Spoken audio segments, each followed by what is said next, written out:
Hey everyone, my name is Sandipan Panda. So let's start. Welcome to Kubeflow Summit.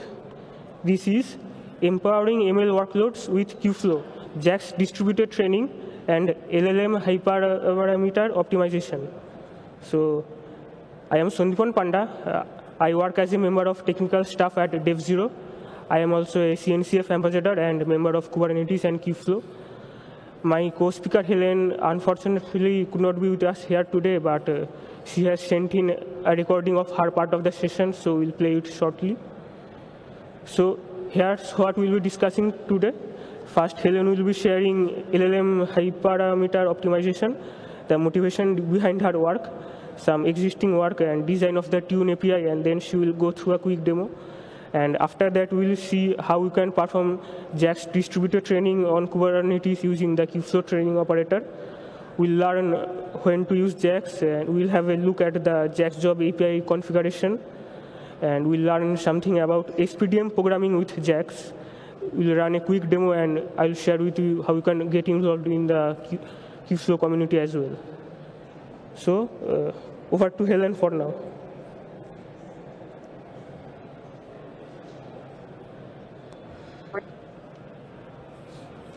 Hello everyone, I'm Helen. Unfortunately, I couldn't join the conference in person, and I'd like to thank my co-speaker Sandipan for playing this video. Last summer, I participated in Google Summer of Code, where I was fortunate to contribute to Kubeflow. With the help of my mentors, especially Angie, I developed an API for optimizing hyperparameters of large language models in Khatib. Today, I'm excited to share my work with all of you, and I look forward to your feedback and suggestions. Before we dive in, since the demo will take about 10 minutes to complete, so let me start it quickly so we won't have to wait. Okay, let's start with the background of this project. Khatib already have a Tune API in its Python SDK. And it can optimize hyperparameters in user-defined objective function. Here is a use example of the previous Tune API. But with the growing importance of large language models, we saw the need to expand this Tune API to also support hyperparameter optimization in large language models. This would simplify the process by abstracting away the complexity of Kubernetes infrastructure and allows data scientists to focus more on improving their models rather than system configuration. We had a good starting point, thanks to the existing Train API in the Trainer SDK, which simplifies the fine-tuning of large language models using distributed PyTorch job workers. As you can see in this figure, the users need to input parameters like model, dataset, and trainer parameters. Then the Train API uses PyTorch job for distributed training. And the storage initializer downloads models and datasets from external platforms like Hugging Face and S3, and shares them across all the workers to avoid redundant downloads. So instead of starting from scratch, we reused key components such as storage initializer and PyTorch job from Train API to enhance the Tune API. Here is the design of the new Tune API. First, user need to provide inputs like model, dataset, trainer parameters, objective metric and goal, search algorithm, resources per trial, and other settings. Then the API will create an experiment which contains multiple trials, each corresponding to a PyTorch job. These trials runs with different hyperparameter values generated by the suggestion service. And after execution, the results are collected, and the best hyperparameter set is identified. And with the integration of storage initializer and the PyTorch job, it allows users to download models and datasets from external platforms and also perform distributed training across multiple nodes. By leveraging these existing components, we can scale and speed up the training process of large language models. So now users have two options. One option is to optimize hyperparameters in their defined objective function. And another option is to optimize hyperparameters of large language models with models and datasets from external platforms.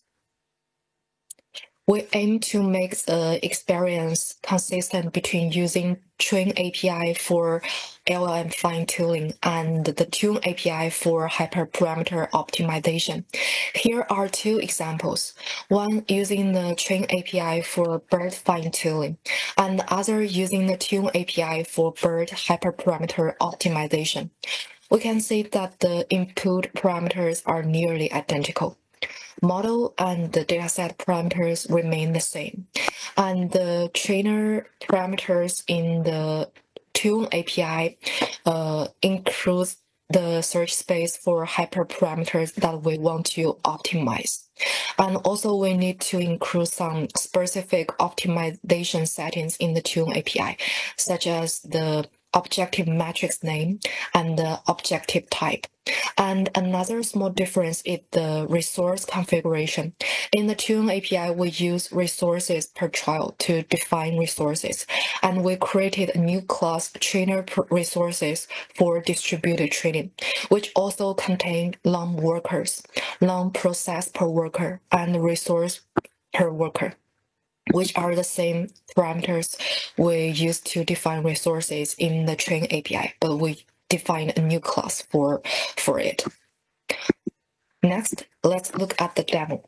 Before using this API, we need to set up the cluster, install the trainer and the Cative control planes, and install Cative SDK with the required extras. For the detailed instruction, you can refer to this user guide. Since I've already completed these steps, so we can jump right into the demo. Here is the demo code. First, we import the necessary modules. Then we use a BERT model from the Hugging Face and the Yelp dataset for the experiment. To speed up, I only use 8 samples from the Yelp dataset. Then we define the trainer parameters, which specify that we want to optimize the learning rate and are in the Laurel config. And we want to minimize the train loss and use random algorithm. And we set the max trial count and parallel trial count to 1. Since I'm running this experiment on my local machine with only a single node, so here I set the non-workers and non-process per worker to 1, and use 1 CPU and 10 gigabytes of memory for the experiment. And I guess we have to wait a few minutes for the experiment to complete.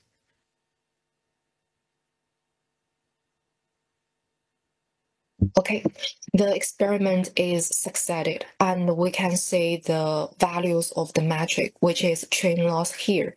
And we can also see the best hyperparameter values of learning rate and R. We can also check the results in Cative UI. So here is our experiment. We can enter it and we can see the results of this experiment and also the trials in the experiment. We can, since there is only one trial in this experiment, we can enter it. And here it shows that the trial has succeeded and the corresponding PyTorch job is also successfully completed. We can also check the logs of the trial and the YAML file here. So this is a demo of this API. Here is a quick summary of this project. So I divided my project into 3 stages: preparation, development, and wrap up. And I have created 5 PRs for this API, including the proposal, the API implementation, and adding unit test and end-to-end test for this API. And I also contributed to bug fixes and new features for the captive and the trainer. Throughout the journey, I learned a lot with the help of my mentors as well as the supportive community, and it has strengthened my passion for open source contribution. Thanks for your time, and I will hand it over back to Sunny Pan.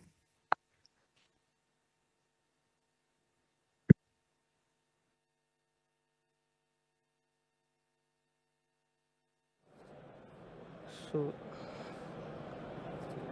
up next, we'll be discussing how we can perform JAX distributed training on Kubernetes using the Kubeflow training operator. So first, let's have a quick look at what is JAX. So JAX is a high-performance numerical computing framework which was initially developed by Google Research. Some of its key features include NumPy-like API with automatic differentiation, just-in-time compilation with XLA, inbuilt support for GPU and TPU acceleration, and SPDM programming for distributed computing. So JAX has a huge ecosystem of libraries like Flax, Optax, Haiku, or Bax, which maintains JAX functional programming paradigm. So all of these should work seamlessly with the JAX job. So when we should use JAX for distributed training? We should use it for high-performance computing because it's very much efficient on CPUs, GPUs, and TPUs. We can use it for research applications, for physics simulations, scientific computing. We can use it for reinforcement learning at scale and large-scale model training on GPUs and TPU clusters. So if we try to run JAX natively on Kubernetes, we have some challenges like distributed coordination and setting up the port configuration for distributed training, setting up the environment variables that are required for JAX, and worker discovery and lifecycle management and resource allocation. And here's where the training operator of Kubeflow comes in. So with the use of JAX job, we have a simplified deployment model, and we have automatic coordination between workers and service management. And we also have support for failure handling, status tracking, and consistent API along with other ML jobs like PyTorch job, XGBoost job, TensorFlow job of the training operator. So if we have a look at the JAX job CRD API, we can see that we can configure the resource management like run policy, clean port policy, and suspend, and some worker configuration, like we can set up the number of worker replicas and the coordinator port. So let's have a look at the overall JAX job architecture. So the training operator manages the JAX job lifecycle. It creates and monitors the worker pods and automatically configures the environment variables required for distributed training like JAX coordinator address, number of processes, process ID, and it also handles the pod scheduling and lifecycle management. So JAX uses something called the single program multiple data programming model. So the same code runs across all devices operating on different data. So here in this code snippet, we can see there is a function called pmap, which transforms functions to run in parallel across devices. And it's great for data parallelism in training neural networks. So let's have a quick look at how we can run JAX job. So the first process will be to have a Kubernetes cluster ready. Here we are using Kind for that. The next step will be to install the training operator control plane. And after, here we are using the version 1.9.0 of the Kubeflow training operator, which has the JAX job CRD here. And we can check that the training operator pod is running and we have the JAX job CRD installed. So here's the example JAX job we will be using for this training. So we have kind JAX job defined with 2 worker replicas and we are using the following image for the distributed training. If we have a look at the container used for running this training job, we can see that we have Python installed along with JAX and all these required dependencies. And we have installed Glue, which is a communication library for multi-machine model training. And we are just applying this SPDMinst classifier from JAX to demonstrate that distributed training. So here we are deploying the JAX job, and we can see that JAX job is created, and we see that we have 2 worker replicas as defined in the JAX job API.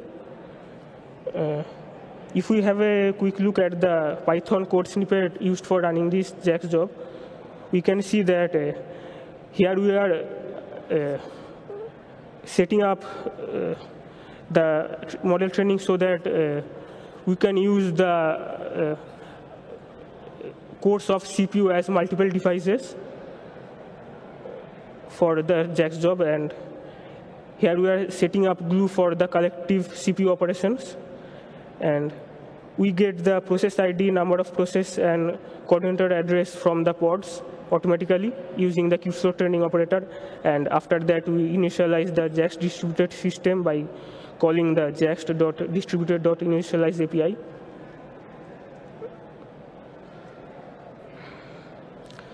So if we have a look at one of the worker replicas for the logs of the training, we can see that the data set is downloaded, and we have a total of 2 JAX processes because we specified 2 worker replicas. And we have 8 local JAX devices because my CPU has 8 cores. And we have a total of 16 JAX devices among which the distributed training takes place because we updated the configuration to use the CPU cores as multiple machines.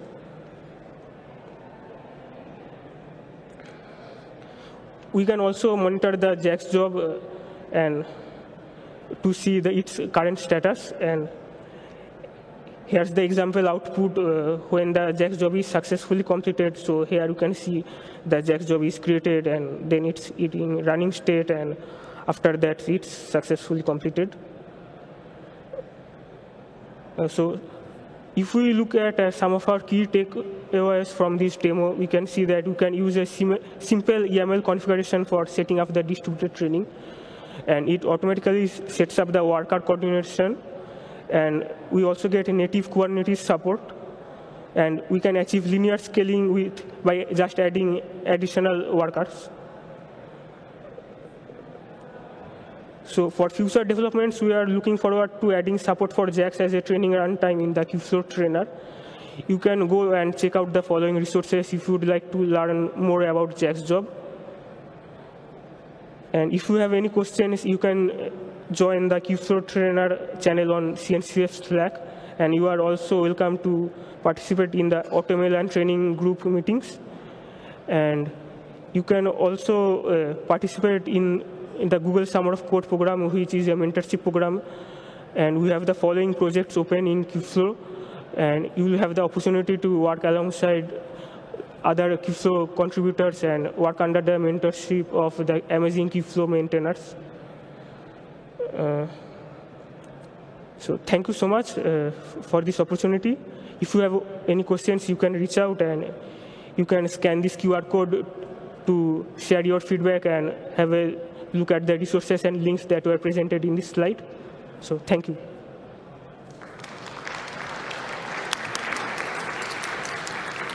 Thank you for this great presentation. We have time for questions. Anyone have any questions?